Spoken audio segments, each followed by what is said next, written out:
Welcome back to the DeliverThat platform, folks. I'm your host, Ben Outlier. Thank you so much for consuming the content and joining us morning, afternoon, and evening. We appreciate it. As always, if you could, hit that subscribe button down below. That's going to help us out more than you could ever know. I have another amazing driver spotlight to bring to you folks today. I have a driver from the Villages.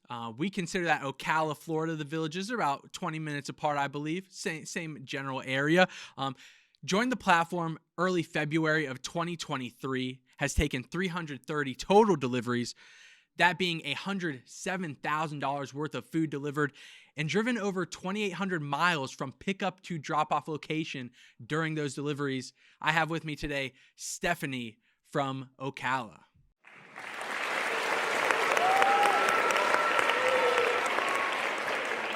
Steph, what's up? How you doing? I'm doing great. How are you doing today?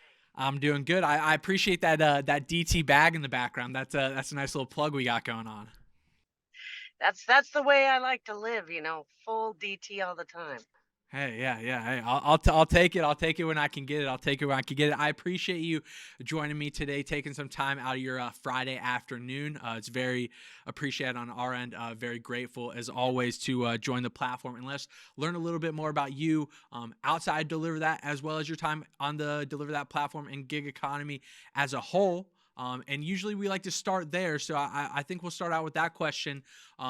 When did you get started in the gig economy? How long have you been operating? Did you start with rideshare food delivery? How'd you get going in the gig economy? Well, it was actually Christmas of 22 was my very first gig job. I did some door dashes on Christmas, and I had been watching some videos about the gig economy, so I knew that there was a lot of platforms, a lot of things to do out there, but I was kind of just dipping my toes in there to see, like, is the money there for me too, or is this a different city kind of thing? So that was my very first day, but I had a full-time job at the time, so I didn't really get to like fully immerse into the gig economy. I just kind of dipped my toes in, did a little bit here nights and weekends and so on and so forth for the rest of 22. Nice. Okay, and we started in food delivery immediately. Was that your first gig action? Yeah, it was. I actually have only done, well, not only done food delivery, but that's my main gig life right now. I do DoorDash and preferably deliver that as much as possible. I kind of slip DoorDash as the in between stuff to my deliver that world. Yeah, I mean, being very realistic about it, I kind of think that's really the best way to operate within our platform, right? Because we are a catering delivery service. So, as most of you out there watching, Steph, I'm sure you're very well aware as well. Our busy time on the platform is like 10 a.m. to 1 p.m., that lunch rush era. We do scoop up some breakfast deliveries, some dinner deliveries here and there. But if you can supplement our platform with another platform like Uber Eats or DoorDash or Grubhub, whatever it may be, I think that ends up a pretty lucrative day in most people's eyes. Yeah, definitely it can be, and definitely days are, some days are harder than others. I went full time gig work in February of 23. I knew that's what I wanted to do. That's why I initially did that toe dipping, um, because I saw so many people that were doing it full time, and I was like, I don't want to work in retail, not even another day of my life, let alone years of my life. And so I tried to quit for a while, but there was some stuff going on at my job. I had respect for my boss, and so I wrote it out for a few extra weeks to help her out with her job and deadlines. And then I was like, I'm out of here. And I didn't even really have deliver that yet. I was full DoorDash was going to be my life, and I'm so glad you guys rescued me. I'm happy you made our way. You made our way. You made your way to our platform as well. We can navigate that conversation. I appreciate that lead up. How did you find out about DeliverThat? Was it job boards, message boards? I know you're super active on YouTube and socials, things like that. How did you discover DeliverThat? I'm honestly been trying to remember for weeks now after listening to other interviews. And it's one of two things. I think I heard somebody talking about it on a YouTube video, and I don't think it was one of your major players that shows up in all the chats and stuff. It could have been, you know, the big guy. But I don't think it was him. I think it was one of the other platformers who likes to, talk about a gig here and a gig there, but I can't nail it down. The only other way it could have been was meeting someone at another gig and talking about it. But I do think it was a YouTube thing. I think I discovered you guys on YouTube and was like, I'm in. I got to check it out. Hell yeah, hell yeah! And since then, you've been rocking and rolling, right? 330 total deliveries over the span of technically just under a year of recording this, but it'll be a year anniversary here in about a week or so. So congratulations, a year on the platform. It's an amazing thing to accomplish. We appreciate it. Anyone who can spend that much time and get to know our platform that much is always amazing to see and hear about happening. Well, Deliver that's so different from I think most gigs, but especially from the DoorDash world, and that's what's made me continue to want to grow with the company in this in this partnership we have, and that is because you guys are so present for the drivers and for the restaurants and for the other companies involved. You're so present for it, and you're so real, and it is just such a breath of fresh air to deal with, like, people who understand human problems and also who are trying to actually make it for drivers. You guys are actually trying to make it for drivers, and I don't feel like there's anyone else in the gig space doing that. That's amazing to hear. I know Vic's over here behind screen. He's grinning ear to ear, hearing that kind of feedback. So that's always great to let the people in office hear those things as well. We feel like we've established that platform by drivers for drivers, and when that is felt by you guys on the platform as well, I think that's literally exactly what we're trying to do. We are real. We are here for you guys, and we understand your guys' pain points all the way through. So it's very appreciative anytime someone says those kind of pleasant things about our platform. So thank you for that.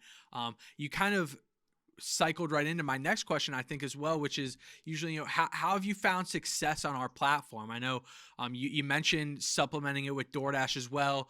I know you're fairly active. You mentioned off camera, I think that DeliverThat is attempting to be, or you like it to be, your mainstay platform, the only platform you utilize. I don't think we're necessarily there just yet, but we would like to be in the future. How have you found success with DeliverThat? Well, especially to those newer drivers, you always see those comments by like, I can't even get a job, and there's perseverance to it. In that very beginning, you got to persevere to get those first couple of jobs and like it, and also feel your way out through the job. But once you get into the platform though, it's really not that hard to get those offers. And yeah, there's been challenges as you guys grew and changed some things, but you guys were on top of it. You were transparent about what you were doing, which was amazing. And it was easy to go from one job to two jobs in a day to, oh my gosh, I have three jobs today. And the holy grail, four jobs in a day. I'm done. I can go home afterward. But I've had five jobs in a day. And that is where the miracles happen. And so if you can just work the program, if you just do your jobs, do them the right way, pick them up as much as you can, schedule them properly, make sure you make enough time to do them right, and then work your way up to the preferred program. That gives you so many more opportunities. And then once you've worked your way through the preferred program and done everything, dotted your I's, crossed your T's, you can get into that elite program. And oh my gosh, it's even better. And I love it. Like I said, yeah, I would deliver that all day long, every day if I could do it, because the experience with you guys as a company and the leaders in your company and the way you guys run your business, back to the experience of working with restaurants and the customers that we deliver to, it's all around a very good experience in the gig world. Yeah, I'm happy you said how many deliveries you've taken in a day, because that was gonna be my follow up question immediately. What's the most you've done in a day? So five's the most you've taken in a day. Yeah, five's the max. All right, yeah. Was that from just in lunch rush, or was that from breakfast, lunch, and dinner? It was the full gambit. It was like I had a 7 a.m. and I had a 5:30 p.m. and I had like three in the middle all squished together. So it was definitely the beginning and the end of the day weren't that much juggling, but the middle was like, let's go, go, go. And luckily you guys are always on top of it to help us like remember, we got a lot of stuff to deal with. We got to go, go, go. So, and you guys make it easy to keep going when things are getting tight too. So, Yeah, yeah. I think we definitely try to, we certainly never want to take deliveries away from people, but obviously we do have those routing rules in place, and those have to be reviewed by every dispatcher, logistics operation member on our team. So those things always do come into play. But yeah, we want to keep you guys on the road. That's always the name of the game, is keeping you guys as active on the platform as humanly possible. So yeah, it's breakfast, lunch, and dinner is obviously the end goal for this platform moving forward. You brought up new drivers initially in that last answer, and my next question to that would just be, is patience the best tip you would give about operating on the DeliverThat platform? Do you have another tip for new drivers who are operating on the platform? well, if they have schedule freedom like I do. My schedule is gig work. So if they really have schedule freedom, I keep my app on all the time. I if my app goes off at 5:30 in the morning, I have already accepted that order by 5:32 in the morning. And that's because it's important to me. It may not be as important to other people. So if it's not important to them, that's fine. But it's important to me to get those offers, see what they are, see if they work in my day, get them back to another driver if they don't work in my day. But to so I stay on constantly, and I juggle my life sometimes around my deliveries because I think, you know what? I'd rather get my day started. Maybe I'm going to go to Disney World later today, but you know what'd be great? Is if I had a little extra money to do it. Yeah, pay for that ticket real quick. Yeah. Yeah, exactly. So I persevere. I watch the platform. I try to keep up with what you guys are doing. I try to make sure I make it to your monthly or quarterly calls and just stay in because I've learned so much from you guys on your quarterly calls and on your driver updates and stuff like that. I've learned so much just by listening to you guys. So I think that's the number one thing. And I've talked to other drivers here in my area. There's one gal I see all the time. I talk to her. I just told her yesterday. She was like, I didn't even know they had a YouTube. I was like, you got to check out their YouTube channel. It's very good. They're very engaged, and they are very much involved in what we're doing on this platform. So you got to check out their YouTube channel. And I find that that's one of the things that really keeps me engaged with you guys is you're not some huge corporation. I mean, you guys are big. You're not some huge corporation out there that has forgotten about all of us.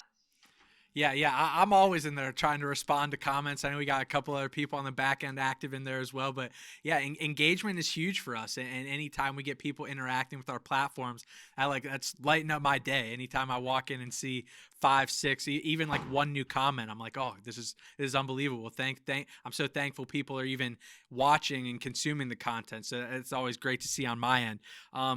What about the Ocala is the closest like major city to Ocala, Orlando? Yeah, really. I mean, kind of. It's Central Florida is kind of surrounded by a lot of the big stuff. So like if I go, 35, 40 miles one way, I'm in Tampa, the other way I'm Okay. in Orlando. So we're kind of surrounded by a lot of it. Okay. Orlando's Okay. pretty close. Like I drive to Orlando all the time. It's like, 45 minutes away.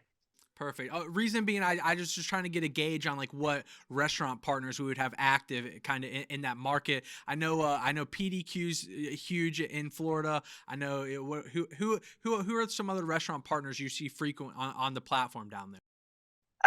The most I do is Bonefish Grill. They're number one here in my market. It seems like they really do a lot, and there's a lot of Metro Diner. I just barely started seeing PDQs recently. I was waiting because I know you guys had some great meetings with them and discussions and stuff with them, and I was waiting because I went in there one day to pick up a DoorDash, and I said, "Hey, would you guys do catering? Because I heard you guys do catering." And they're like, "Yeah, we do it all the time." I was like, "Where? Why aren't you calling me?" But yeah, so I've done some PDQs now. We do Bob Evans a lot. There's a lot of I just did this morning, no, yesterday. Cracker Barrel is another one that we do a lot of. But I would say the majority of Moe's Southwest Grill is huge here Yeah, also. yeah, yeah, yeah. Nice. What in speaking about those restaurants and working with those restaurants specifically, obviously, timeliness is huge. Making sure when you get there that food's ready on time. Packaging, massive. Making sure it's easy to transport, whether it fits in the bag or it's just a box. You kind of get from A to B as quickly as possible, and that keeps that food warm and nice at that correct temperature. Always a huge sticking point for a lot of drivers. Are there things on other than that in your day to day that you think restaurants can be doing to make your life easier, or are there just things that they're already doing that you appreciate daily? Oh yeah, definitely. There's a lot of things, right? And one of the things that like most Southwest excels at least the one that I pick up the most at, because we know in restaurants there's a lot of changing people, right? You can go in 6 weeks in a row and have the same partnership with the management and the chef group and all of that, and the next week everybody's different, right? So things change. But when it comes to Moe's Southwest, the one I pick up in Lady Lake, they always are ready. They always have everything boxed up, not just thrown in a box, but like a tight box where if I move the box, everything's safe in that box. And they are friendly. They're real down to earth people. They're always on time. I don't think I've ever even had a missing item from Moe's Southwest, which is saying a ton because I've done a ton of theirs. Bonefish, they're not as well packed, but they're packed pretty good, but they have a lot of sauces, like a ton of sauces. And so, the more liquids, the more problems. And so I just get in there. I have such a good rapport with their team and their chef management group and all of that, that I can just say, "Hey, can I get a bag? You know those sauces, the juice is gonna get loose. Okay. So let's get a bag for that." And they're great. They're so helpful and they're always happy to see me. They always say, "Oh, we're so glad it's you." And I'm so glad it's them. So it's perfect. But yeah, definitely those packaging, timing, all of that stuff makes such a huge difference. Such a huge difference.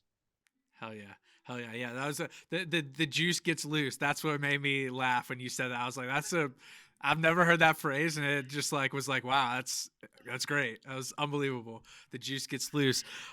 What about? I think I really don't have kind of one more question in regard to our platform specifically. Obviously, like you mentioned, we try to be as transparent as possible, updating you guys on our policies, new partners, new metros, zip codes, whatever it may be. We try to always relay as much information to you folks on the road as humanly possible.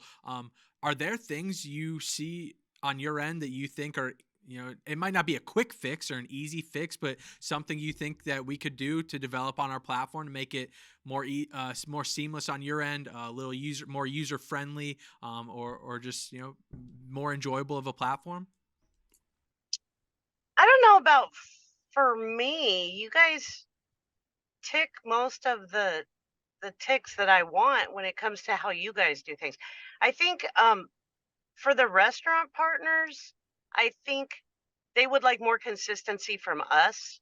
And sometimes they might have us grouped in with other us's, right? Other delivery partners that we can't control, obviously. But I do get a lot of feedback sometimes. And I don't know how you do those checks and balances. I know you guys do very good checks and balances at the beginning when you onboard us. We need to show you bags. We need to show, obviously, our credentials, all of that type of stuff. So I don't know how you do those types of checks and balances, but I do get a lot of feedback from restaurants like they didn't show up with any bags, they didn't show up with any, they don't have a cart, they don't have anything, and I don't know how drivers drive like that because I want everything to arrive alive. I want to get there and be like everything's beautiful just like when I picked it up. And so but like I said, that's a checks and balances. I don't know how you fix that.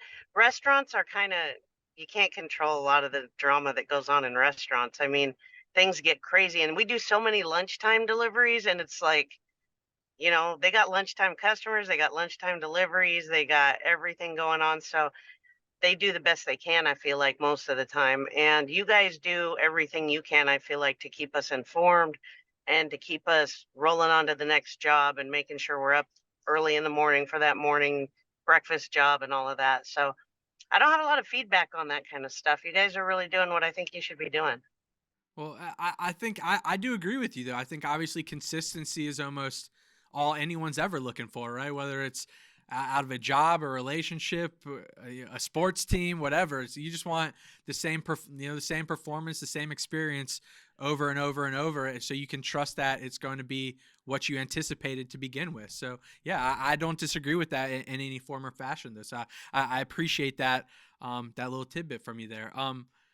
That's really all I got in terms of gig economy and food delivery. Do you have anything else you want to say aside from food delivery? We can move right on to more background about Steph. We can get in. I do want to mention for the viewership out there, this will be releasing in February, the month of love on the DeliverThat platform. So we're gonna do a little Valentine's Day Q&A as well. We're gonna throw out some, not necessarily this or that I do with Meet the Teams, but some more open-ended questions in regard to Valentine's Day. Do you want to skip right ahead to that, or do you got anything else to say about the gig economy? Uh, just keep doing you guys the way you've been doing it. You know, don't. I know that every CEO's got some dreams and things like that, but just don't sell out to DoorDash or Uber or any of Grubhub or none of them. We love you guys the way you are. I I I don't have much saying that. I personally don't have much saying that, but I don't think we need to worry about any of that stuff for many years at minimum. So I think we'll be okay there. Cool. So I want to get to know Steph a little bit more than outside of deliver that platform and gig economy. We'll start easy. Where were you born and where were you raised? I was born and raised in Boise, Idaho. I lived there all the way up until April 9th of 2021. April. My birthday's April 10th. Wow. So I was preparing for the celebration by coming to Florida. What Idaho to Florida is a wild move. What was the catalyst for that? Well, to be fair, I'd been to Florida a couple times to actually go on dates with my boyfriend, who was my best friend when I moved out here. Years ago, I had come here. We had met through another, like, kind of like a gig thing almost, but and I'd come out here to visit him. He took me to Universal. He took me to Disney World, and I was like, you know what? I could live without snow for the rest of my life. So let's move. And so I've wanted to live in Florida for a long time. Fast forward, I got involved with someone who was terrible, and they were just ruining my life. So I was like, you know what? I'm out of here. And so I took off and I moved here and stayed with my best friend and figured out how to get by in a totally different world. And then I did some remote work for about a year and figured out remote work is really not my jam. And I went into retail just because it was really a hard year. 22 was a hard year to get a job in. And I went into retail and did it for just under a year. And I'd been in retail before. I wasn't excited for it, but I knew I could do it. And I was excited to get out of it. I was really excited to get out of it and move into something else and move into something that I had a little bit more personal control over. And so I love gig work for that reason. And that's not what brought me here, but that's what's keeping me here. Hell yeah, hell yeah. Boise, Idaho to Ocala, Florida. That's how far did you drive? How long is that trip? I made it in 4 days. It's like 2,500 miles or something like that. But I was just doing the drive all day, stay at a hotel, get up, drive all day. Like I passed by like every national thing you would want to see and just drove past it to a Motel 6, you know. that's that's unbelievable. What you mentioned the jobs you've had in Boise and now in Ocala. What about your first job ever? Do you remember the first job you ever had? Yes, I worked at McDonald's when I was 15, and I said I would never work in the restaurant industry again after that. Because it's such a crazy industry to work in. And I don't think delivering is anything like that, even though you see parts of it along the way. It's definitely different. But yeah, I worked at McDonald's for my very first job for probably less than 5 months. Any dirty trade secrets about McDonald's? Like you remember back in the day when there was like that pink ooze is like what the burgers were made of and stuff. Like was any of that ever true? I think it's all true, actually. I think it's still even truer today than it was back Oh then. But, no. when I was 15, I don't think I learned any like secrets about McDonald's other than like some people are really bad people managers. I think that's the only secret I learned. Okay. What about a dream job? Did you have as a child or even now to this day, do you have a dream job that you ever wanted? Yeah, I want to write. I want to write books, Ooh. novels. And Okay. I've played around with it my whole life, and I'm just now in my olden age starting to go like, you got to actually try to write in order to write. And so I'm starting to put a little bit more pen to paper now, but it's that's kind of one of the I was looking at the stats for it. It's like 2% of authors get published. I Yeah. was like, wow. So, but this is this has pieces of it because I have a lot of freedom, and that's what I find that I've craved throughout a lot of my life. I've worked in corporate and I've worked in a lot of different types of roles, and I think the main thing I've craved is some freedoms. Some I'm going to make the money and do what I need to do and be responsible, but I want some freedom while I'm doing it. And I like that. Nice. Yeah, yeah. I wouldn't say I'm a writer either, but I do enjoy typing on my notes app every now and then when I get a little idea. Oh yeah, I use notes all the time.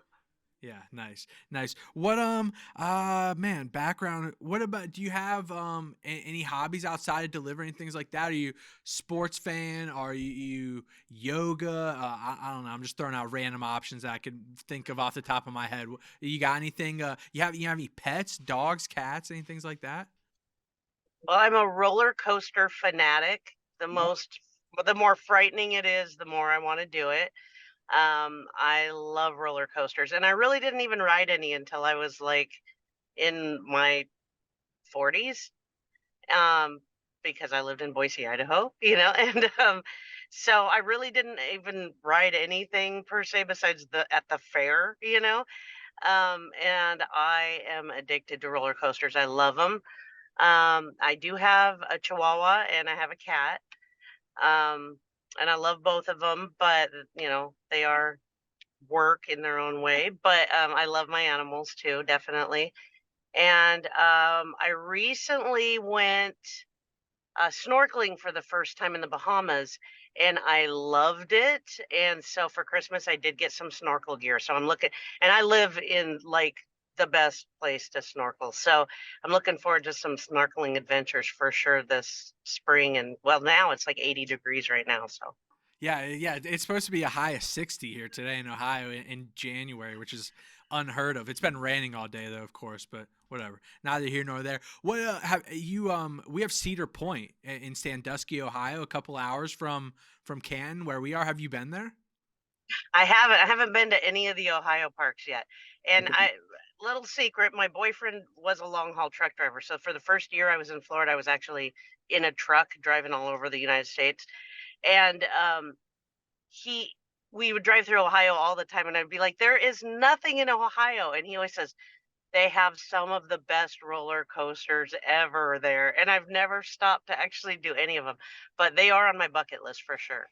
Hell yeah, yeah. We got to get you up there. I haven't been to Cedar Point in probably actually like a decade at this point in time, but I like roller coasters as well. I am a roller coaster fan, dog fan as well. I will mention that for certain.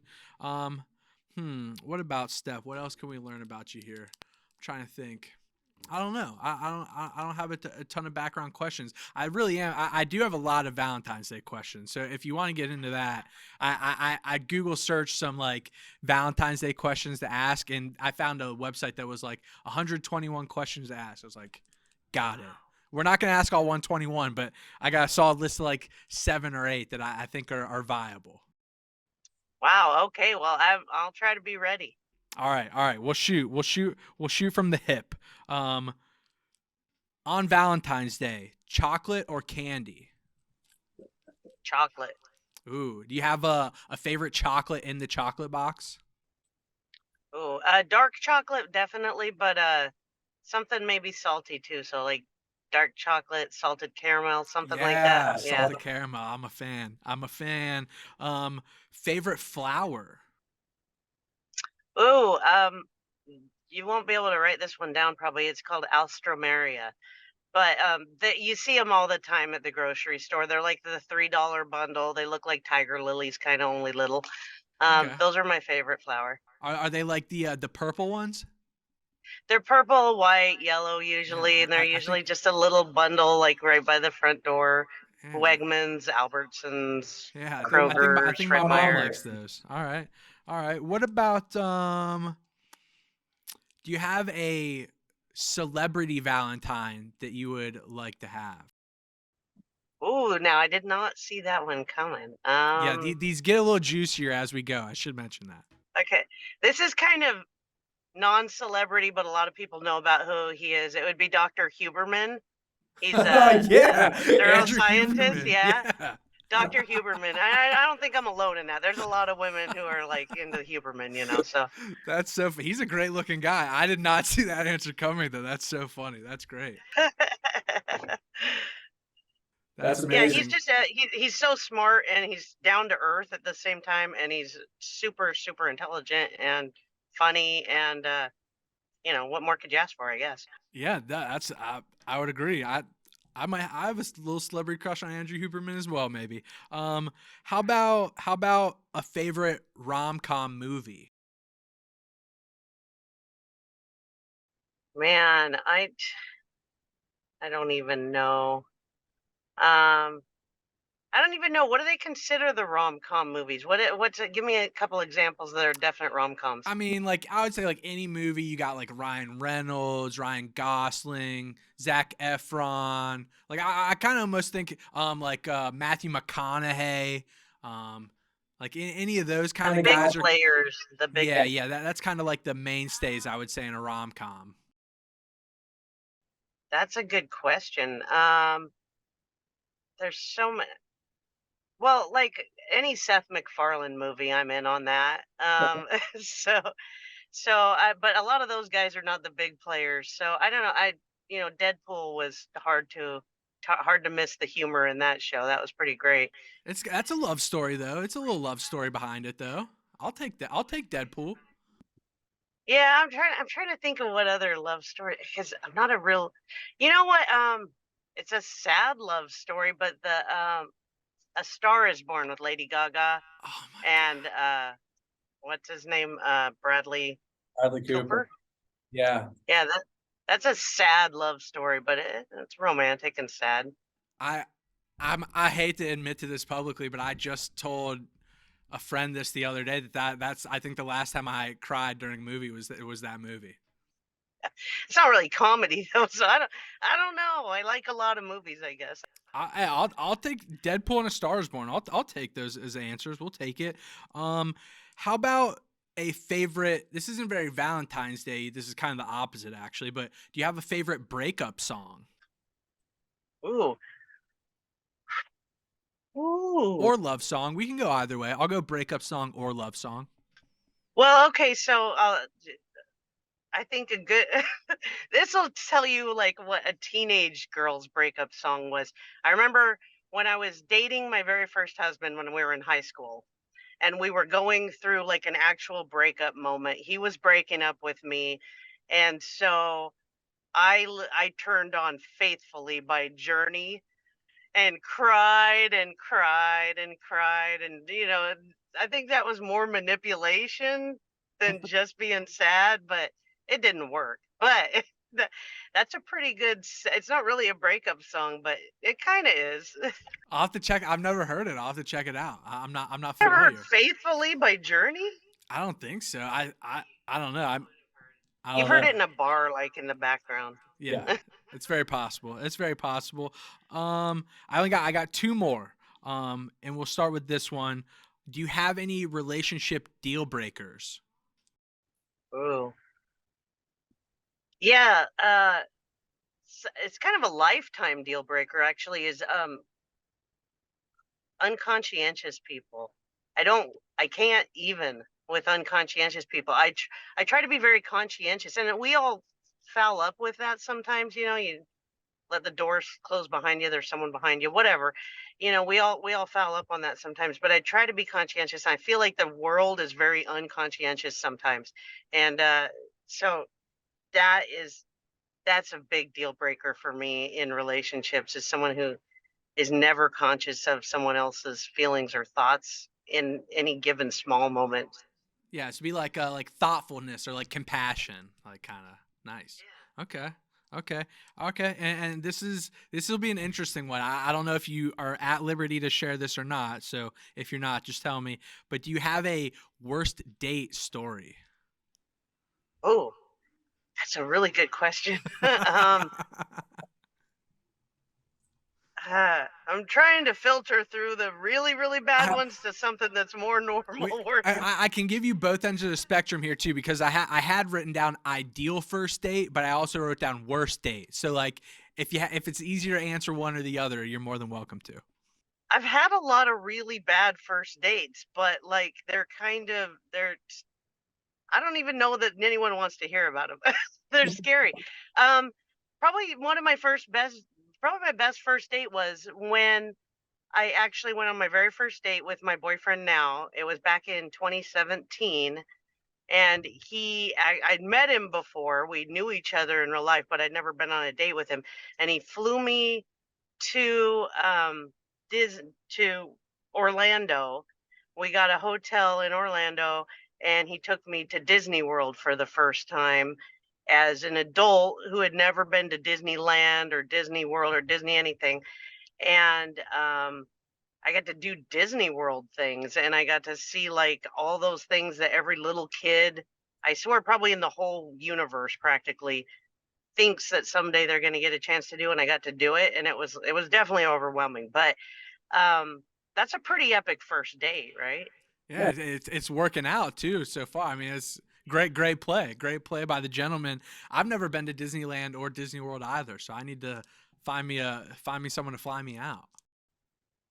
Yeah, definitely got to come down. I mean, Disney is not my favorite theme parks. You got to say parks because there's a lot of them, but they do some things great. They definitely do some things great, and they're getting better because they're getting a lot more thrill rides, and that's what I'm looking for, is thrill rides. But in Florida, we have so many things to do. It really literally, and you can say this about a lot of places if you really dig deep, but you don't even have to dig deep in Florida, in Central Florida, to do stuff. I mean, we've got theme parks, we've got fine dining, we've got food vendors on the streets, we've got, you can drink on the street in a lot of areas. You've got tons of, not even just theme parks, but water parks. You've got so much just flora and fauna and animals. And I mean, I tell people all the time, you'll see more, and this is kind of gruesome, I apologize, but you'll see more dead animals on the road in Florida in 1 week than you'll see in like a year of living in Idaho, of live animals or dead animals or anything, because there's so much animals here. They're not mostly all dead, by the way. They're not mostly all dead, but there is so much animal life here. So you can just constantly be doing something. And our weather is usually pretty amazing. So you can almost always fit in. I mean, you're not going to go snow skiing. That's about it. Yeah, that's hey, I've only been to Florida, I think two times in my life. I've been to Fort Lauderdale, and then we did a little Florida trip a couple years ago where we did Fort Lauderdale, Orlando, Tampa in like a 3 day span. It was wild, but yeah. So I got to come back down soon. I got to come back down soon. Definitely. All right. Definitely. We welcome you with our warm weather. Yeah, that is something I need. I need that. I need warm weather and a tan pretty bad. Those are two things I like to live by. Steph, I appreciate your time today. Thank you so much for joining me, doing this driver spotlight, letting us get to know about your time on the platform in the gig economy. About you as well, and some Valentine's Day preferences.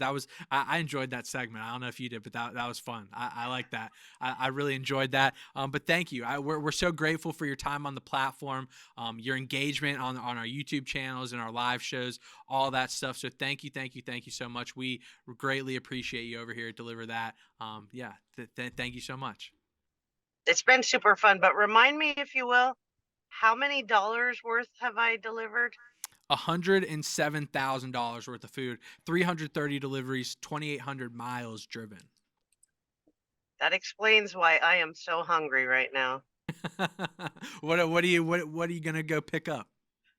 That's a good question, actually. I haven't even thought about that part. I'm in my zone right now for DoorDash, so a lot of times I'll eat stuff in my zone, but I'm not always happy about it. So I don't know. Maybe I'll treat myself. Maybe I'll go over to oh gosh, you know, we have so many good things to eat here. I don't know. I might go over to oh, I would say Wolfgang Puck's. That would be a good Wolfgang place to go. Puck. Wolfgang Puck's. Get you, is that like a steak? Are you getting a steak? You know, the best thing I think at Wolfgang Puck's is the Gulf Grouper with forbidden rice. It is blow your mind, unbelievable good. Every single time I have it, I'm like, whoa, this is even better than the last time because it's so good every time. It will blow your mind. If you're a seafood person, even if you're not like a fishy seafood, if you're more like a steaky seafood type of person, grouper, Gulf Grouper, that'll blow your mind. All right, Wolfgang Pucks, here you come. I appreciate it, Steph. We'll talk to you very soon. Thank you so much. I appreciate the opportunity to be on here. You guys have a wonderful day.